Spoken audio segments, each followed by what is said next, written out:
سورہ دہر کی پہلی 2 آیات میں نے تلاوت کی۔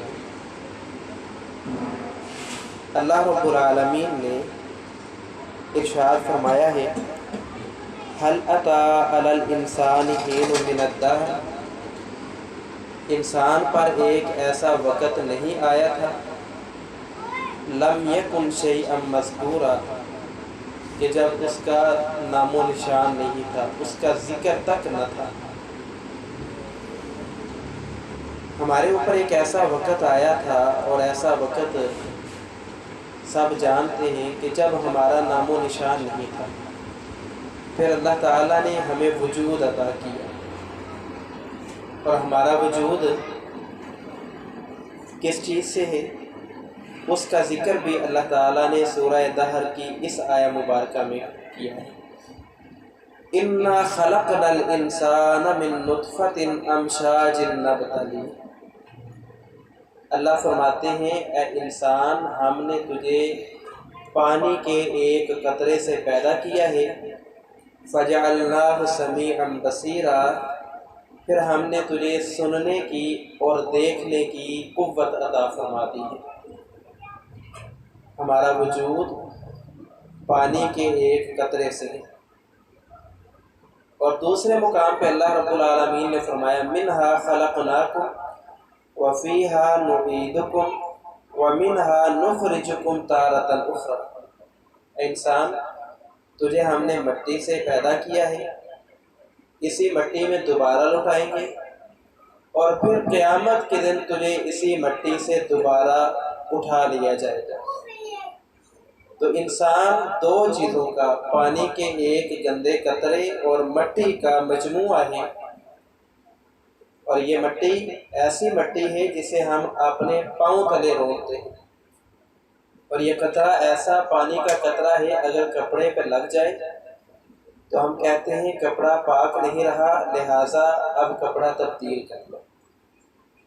انسان کا وجود ان 2 چیزوں سے ہے۔ اب انسان کو اللہ رب العالمین نے ارشاد فرمایا ہے اِنَّا هَدَيْنَاهُ السَّبِيلَ إِمَّا شَاكِرًا وَإِمَّا كَفُورًا، اب انسان کے پاس 2 راستے ہیں، شاکرہ یا تو اللہ کا شکر کرنے والا بن جائے، اما کفورا یا اللہ کی نعمتیں استعمال کرنے کے بعد ناشکرہ بن جائے، انکار کرنے والا بن جائے۔ اب یہ اختیار ہمارے پاس ہے۔ ہمارے لیے حکم یہ ہے کہ ہم اس اختیار میں سے وہ راستہ اختیار کریں جو راستہ انسان کی کامیابی والا راستہ ہے۔ اور کامیابی والا راستہ کون سا ہے؟ وہ آج ہم نے تلاش کرنا ہے، اور ہم نے اپنا محاسبہ کرنا ہے، کیا ہم کامیابی کے راستے پہ نکل رہے ہیں، چل رہے ہیں، یا ہم ناکامرانی، نامرادی اس راستے پہ چل رہے ہیں۔ قرآن مجید میں اللہ رب العالمین نے کامیابی کا راستہ بیان کیا ہے، سورہ یاسین ہے۔ ہم سورہ یاسین پڑھتے ہیں کاروبار میں خیر و برکت کے لیے۔ وہ شخص بیمار ہو، اس کی روح، اس کی جان نکل نہ رہی ہو، تو ہم اس کے گرد بیٹھ کر سورہ یاسین پڑھتے ہیں۔ دنیاوی مقاصد حاصل کرنے کے لیے سورہ یاسین کی تلاوت کرتے ہیں۔ کبھی ہم ترجمے کے ساتھ پڑھیں تو ہمیں پتہ چلے کہ اللہ رب العالمین نے سورہ یاسین میں انسان کو کیا چیز سمجھائی ہے۔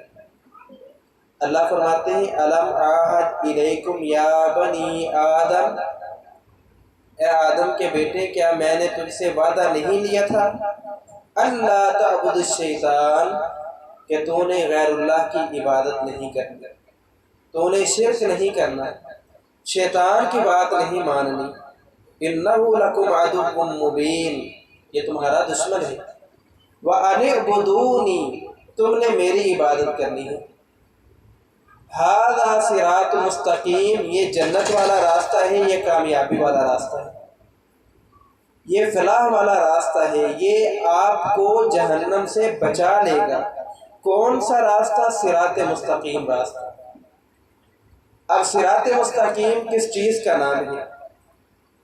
اللہ کے رسول صلی اللہ علیہ وسلم کی حدیث ہے، آپ علیہ السلام نے زمین پر ایک سیدھی لائن کھینچی اور اس کے دائیں بھی 2 لائنیں اور بائیں بھی 2 لائنیں کھینچ دی، اور آپ نے جو سیدھی لائن کھینچی تھی اس پر انگلی رکھ کر ارشاد فرمایا وَأَنَّ هَذَا صِرَاطِي مُسْتَقِيمًا، کہ یہ میرا راستہ ہے، یہ صراط مستقیم ہے، یہ جنت میں لے کے جانے والا راستہ ہے، فَاتَّبِعُوهُ، میرے اس راستے پہ چلتے رہو، وَلَا تَتَّبِعُوا السُّبُلَ، دائیں اور بائیں جو خطوط کھینچ دیے گئے ہیں ان پر نہ چلنا، یہ تمہیں گمراہ کر دے۔ تو صراط مستقیم نام ہے قرآن مجید کا اور رسول اللہ صلی اللہ علیہ وسلم کی حدیث کا۔ جو شخص ان 2 چیزوں سے ہٹ جائے گا وہ صراط مستقیم پہ نہیں رہے گا، گمراہ ہو جائے گا۔ تو یہ کامیابی والا راستہ ہے۔ کامیابی کا پہلا راستہ، پہلا اصول، اگر کوئی شخص دنیا میں کامیاب ہونا چاہتا ہے اور آخرت میں کامیاب ہونا چاہتا ہے، اسے چاہیے کہ وہ اعبدونی، اللہ کی عبادت کرے، اللہ کے ساتھ کسی کو شریک نہ بنائے۔ اللہ کے ساتھ کسی کو شریک بنانا اپنے لیے جنت حرام کرنے کے مترادف ہے۔ اللہ فرماتے ہیں اِنَّهُ مَن يُشْرِكْ بِاللَّهِ فَقَدْ حَرَّمَ اللَّهُ عَلَيْهِ الْجَنَّةَ وَمَأْوَاهُ النَّارُ، جس نے شرک کر لیا اس پر جنت حرام ہے اور اس کا ٹھکانہ جہنم ہے۔ رسول اللہ صلی اللہ علیہ وسلم کی بڑی پیاری حدیث ہے صحیح بخاری میں، ایک شخص آیا، چہرے پر سفر کے آثار موجود ہیں، گرد و غبار پڑی ہوئی ہے، بال بکھرے ہوئے ہیں، آ کر اپنی سواری سے اترا اور اللہ کے نبی سے اس نے سوال کیا کہ ایمان کیا ہے، اسلام کیا ہے، دین اسلام کے متعلق اس نے سوال کیے۔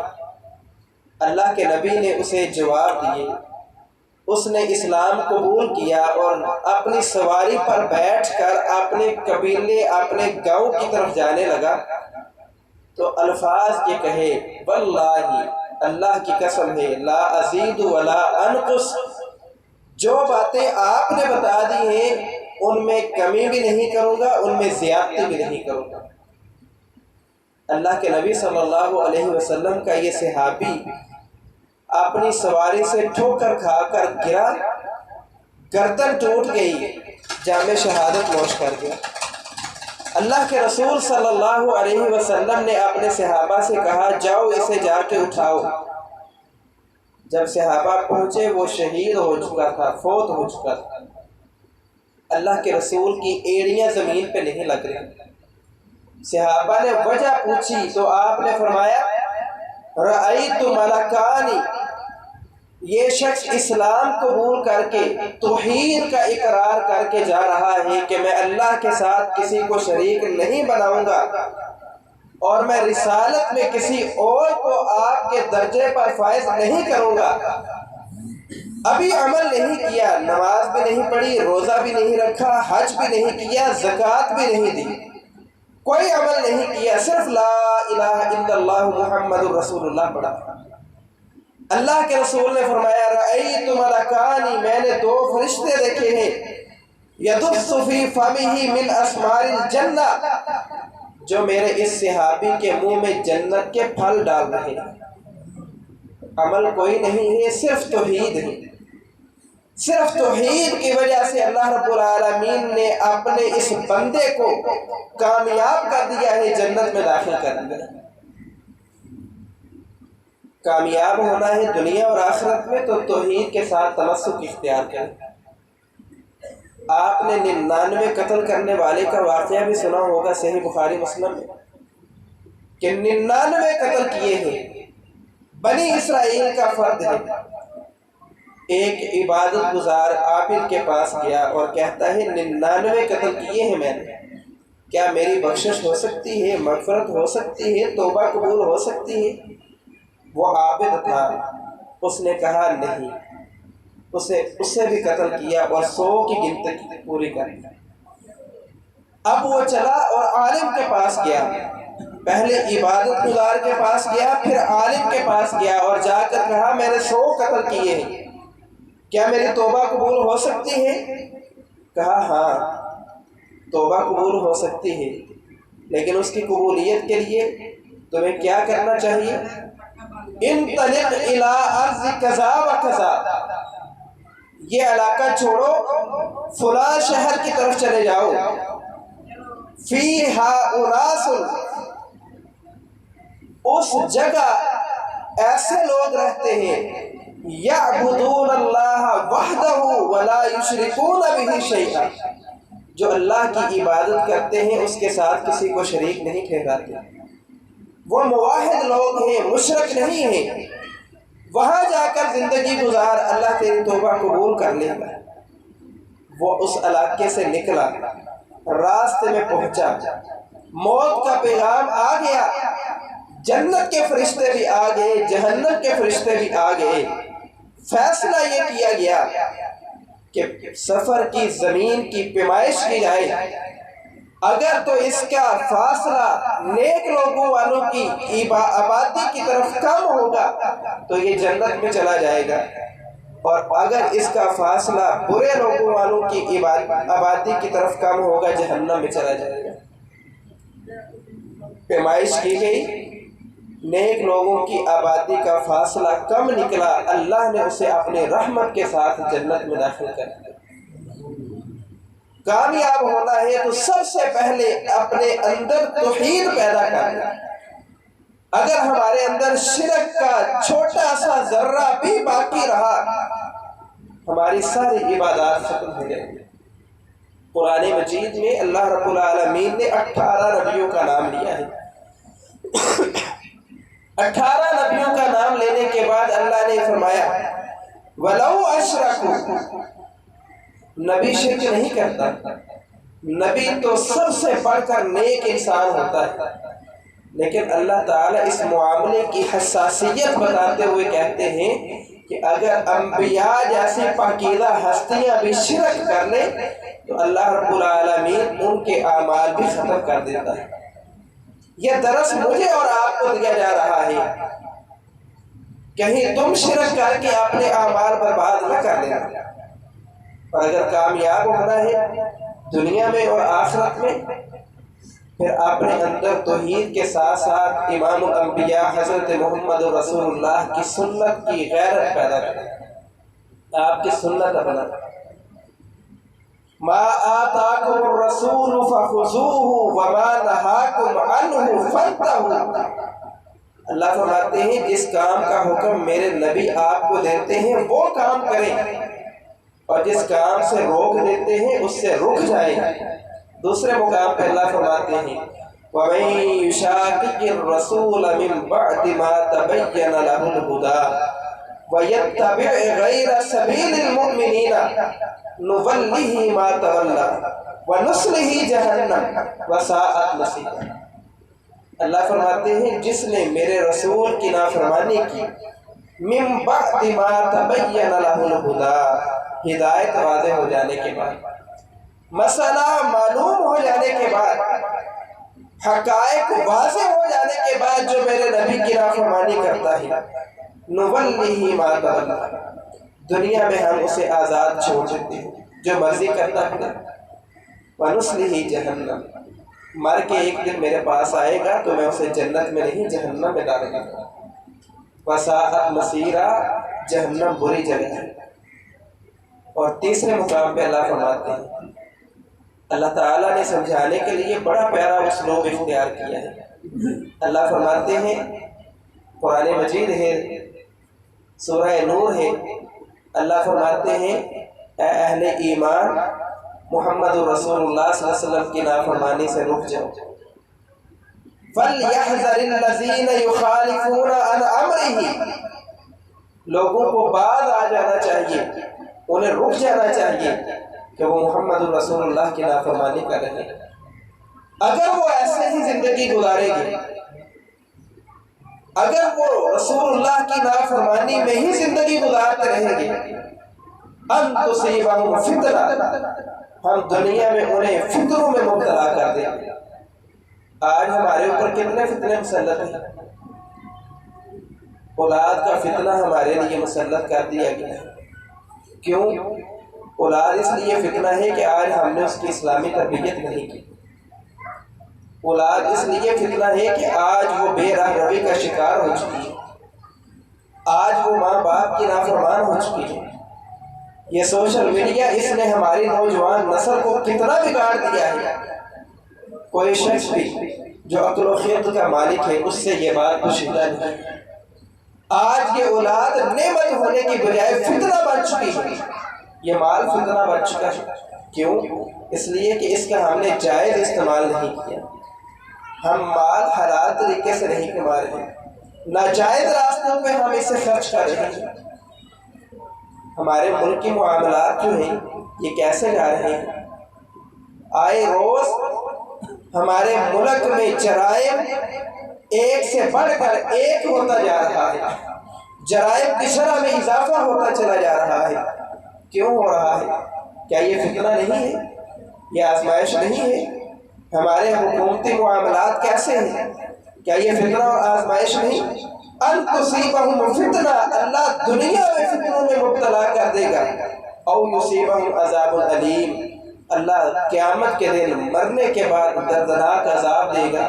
وجہ کیا ہے؟ فَلْيَحْذَرِ الَّذِينَ يُخَالِفُونَ عَنْ أَمْرِهِ، وجہ یہ ہے کہ ہم نے محمد رسول اللہ کی نافرمانی کی۔ صحابہ کی تابعداری اور فرمانبرداری کیسی تھی؟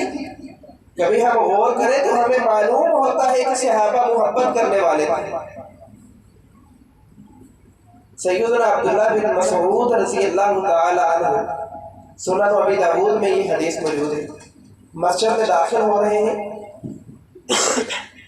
باہر گلی والے دروازے میں ہی ہیں، اللہ کے رسول نے جو صحابہ کھڑے تھے انہیں مخاطب کر کے کہا اجلسو، اے میرے صحابہ آپ کیوں کھڑے ہیں، بیٹھ جائیں۔ جو صحابہ کھڑے تھے حکم انہیں دیا جا رہا ہے کہ اجلسو، مجلس کے آداب یہ ہے، جگہ موجود ہے تو بیٹھ جائے۔ یہ بات، یہ الفاظ عبداللہ بن مسعود رضی اللہ تعالی عنہ کے کانوں سے ٹکرا گئے۔ سنن ابی داؤد میں آتا ہے حضرت عبداللہ بن مسعود کا ایک پاؤں مسجد کے اندر ہے اور دوسرا پاؤں مسجد سے باہر ہے۔ یہ الفاظ کانوں میں پڑے کہ بیٹھ جاؤ، وہیں بیٹھ گئے، مسجد کی دہلیز پہ ہی بیٹھ گئے۔ اللہ کے رسول کی جب نظر پڑی تو آپ نے فرمایا عبداللہ تم وہاں کیوں بیٹھ گئے؟